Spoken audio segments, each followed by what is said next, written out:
हाम्रो यता कपिलवस्तुतिर करेला लगाउने चलन हाम्रो फर्ममा यस्तो छ। साथीहरू हेरिदिनु होला। हजुरहरूको उतातिर कस्तो लगाउँछन्? हाम्रो सस्तो र भरपर्दो छिटो छिटो र कम निरोगी भनेको यस्तो हेर्नुस्, करेला हेर्न सक्नुहुन्छ हजुरहरू। यस्तो राम्रो फल दिन्छ र यसमा धेरै खर्च पनि आउँदैन। हजुरको मचान विधि र अरू थप खर्च, लेबर खर्च कमै हुन्छ।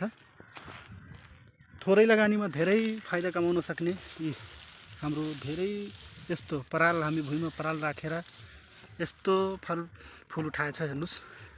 कस्तो राम्रो हाम्रो यो करेला विधि।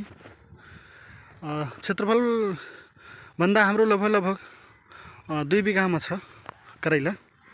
यो 2 बिघा करेला एकदम राम्रो फल दिन्छ। लगभग 1 महिना जति भइसक्यो हाम्रो टिपाइको। यदि तपाईहरु पनि हेर्न चाहनुहुन्छ, इच्छुक हुनुहुन्छ भने कपिलवस्तुमा आउनुस्। कपिलवस्तुको यशोधरा गाउँपालिका वडा नम्बर 8 खोरियामा हाम्रो यो रहेछ कृषि फर्म। यहाँ आएर हजुरहरू हेर्न सक्नुहुन्छ